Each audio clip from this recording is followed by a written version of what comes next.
Selamat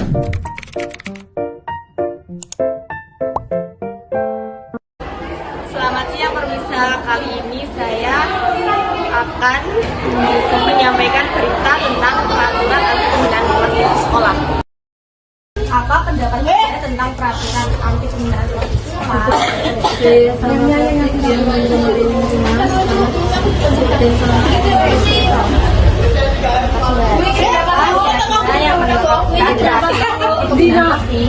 Pemerintah sesuai dengan Undang-Undang Nomor 18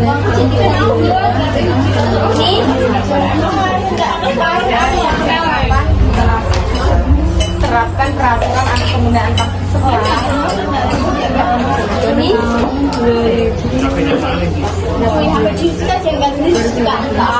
Saya pakai mel-mel lagi. Mengapa kita harus mengatasi penggunaan plastik?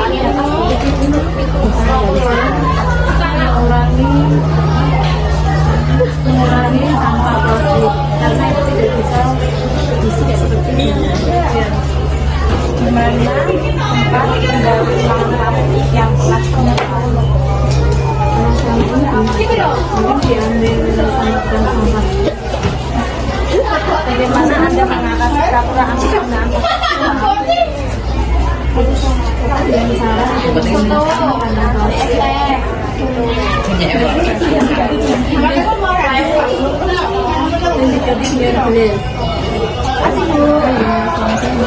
Sekian dari kami. Assalamualaikum warahmatullahi wabarakatuh.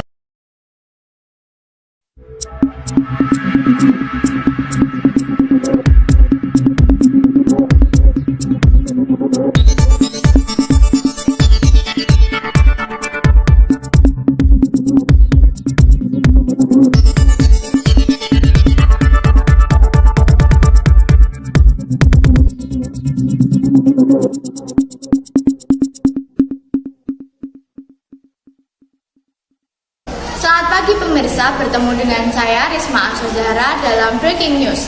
Pemirsa, akhir-akhir ini banyak sekali siswa-siswi yang tidak menaati peraturan sekolah. Oleh karena itu, tidak sedikit sekolah-sekolah yang memberikan sanksi atau hukuman ekstrim kepada murid-muridnya. Menurut para siswa, hal ini tidak adil karena jika siswa maupun siswi melakukan kesalahan akan mendapatkan sanksi yang berat, sedangkan jika guru yang melakukannya dianggap wajar. Kita akan mendengarkan tanggapan dari siswa dan guru SMK Negeri 4 Kendal. Saya sudah terhubung dengan rekan saya Natasha Anggreni dan Pratisya Azhara di SMK Negeri 4 Kendal.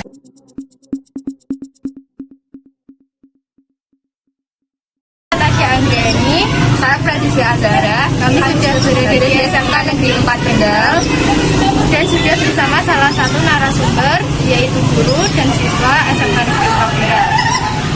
Kamu sebagai siswa tentang sanksi atau hukuman yang ekstrim untuk siswa yang tidak menaati aturan sekolah. Saya tidak setuju. Apa alasan kamu menolak hal tersebut? Karena menurut saya kurang efisien dan tergantung pada kesalahannya itu sendiri.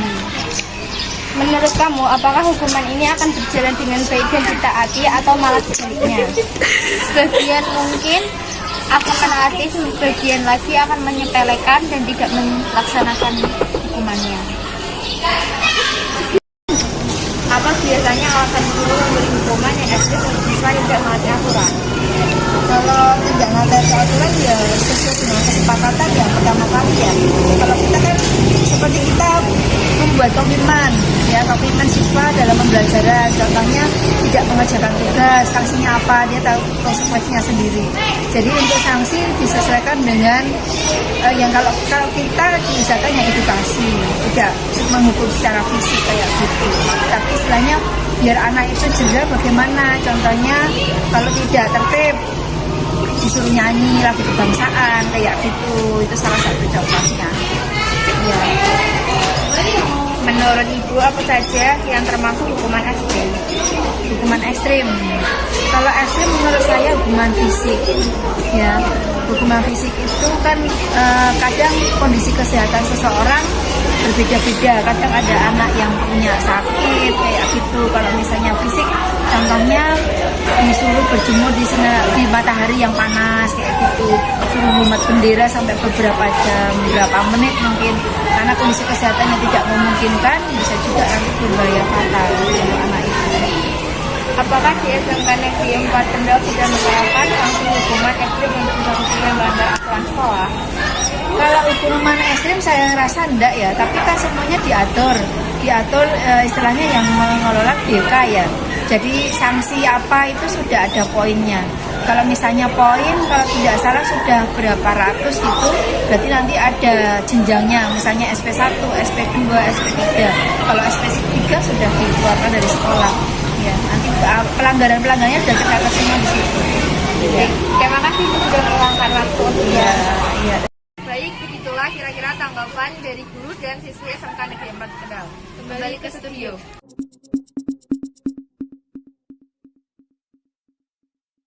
Baik, terima kasih rekan Natasha Anggriani dan Pratisha Azahra.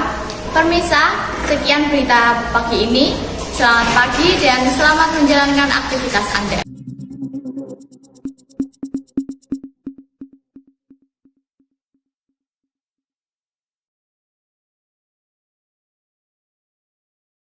Assalamualaikum warahmatullahi wabarakatuh. Halo, selamat siang pemirsa. Bagaimana kabar Anda hari ini? Tetap menjalani aktivitas pada siang hari ini, dan tentunya di saat Anda bersiap memulai aktivitas hari ini, saya akan membawakan berita untuk menemani Anda dalam program Kendal Terkini. Informasi terkini dari Kota Kendal semuanya telah kami siapkan untuk Anda. Kita mulai Kendal berita pertama.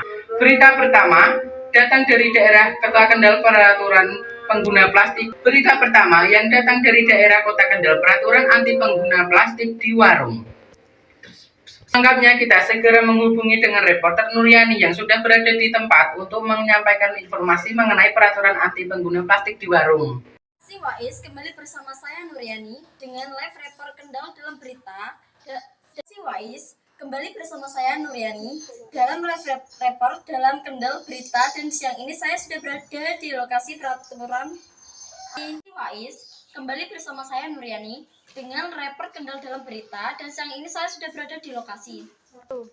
Peraturan anti penggunaan plastik di warung ini sudah diterapkan dari sebelumnya seperti yang kita ketahui. Penggunaan kantong plastik yang kemudian menjadi sampah plastik merupakan persoalan lingkungan hidup global. Oleh karenanya, perlu aturan khusus untuk mengatasinya, termasuk upaya pencegahan dan penanggulannya. Dan untuk lengkapnya, saya sudah bersama Mbak Fitri di lokasi. Halo. Kenapa sampah harus dikelola? Kalau sampah tidak dikelola dan hanya langsung dibuang ke lingkungan, maka akan mengurangi kebersihan dan keindahan. Tadi kan pertanyaannya itu kan kenapa sampah harus dikelola, kenapa nggak harus dibuang gitu aja kan? Nah, kalau semisal sampah itu tidak dikelola, terus hanya kita harus tadi kan pertanyaannya kenapa sampah harus dikelola, tinggal dibuang saja kan bisa. Nah, itu bila sampah tidak dikelola dan hanya langsung dibuang ke lingkungan, maka akan mengurangi nilai kebersihan dan keindahan. Alangkah baiknya kalau semisal kita bisa mendaur ulang sampah tersebut, bisa dijadikan seperti kerajinan, kemudian kita jual gitu kan, bisa tuh. Sampah yang baik. Bagaimana cara mengelola sampah yang baik? Bagaimana cara mengelola sampah yang baik? Untuk mengelola sampah dengan baik itu, kita biasanya kan menggunakan prinsip 3R seperti reuse dan recycle. Kalau reuse itu kan pengurangan sampah, contohnya kalau misal kita belanja gitu kan, biasanya kan pakai plastik itu kan, kantong kresek itu. Nah, kita kan bisa ganti ke paper bag atau tas belanja gitu, kan bisa mengurangi pemakaian limbah plastik di Indonesia kan. Terus kemudian ada reuse, menggunakan penggunaan kembali sampah. Terus ada recycle, pendaur ulangan sampah tuh. Bagaimana arah dan kebijakan Desa Ngampel dalam mengelola sampah? Di Desa Ngampel sendiri itu mungkin dari kepala desanya, seperti di sungai-sungai atau di tempat mana lah, itu kan udah ada kayak peraturan jangan buang sampah sembarangan. Terus kami dari Karang Taruna juga ada program yaitu namanya program sampah. Jadi per kakak atau per rumah itu biasanya cuma bayar 15.000 sebulan, itu sampahnya itu nanti bisa dan kemudian kita juga dari pihak Karang Taruna ada program sampah. Jadi nanti per kakak itu kalau ada yang mau ikut itu bayarnya cuma 15.000 sebulan. Nanti kita jadwalkan seminggu 2 kali pengambilan gitu. Jadi mengurangi pembuangan sampah ke tempat-tempat yang tidak diinginkan. Apa efek negatif membuang sampah sembarangan? Efek negatif sangat banyak ya, seperti banjir kebanyakan, terus lingkungan gitu. Siapa yang bertanggung jawab terhadap pencemaran limbah plastik? Ya tentunya yang bertanggung jawab itu pertama diri sendiri, terus kesadaran warga, kesadaran masyarakat buat menjaga lingkungan. Mbak Nurul Fitria. Selanjutnya kita akan kembali ke studio.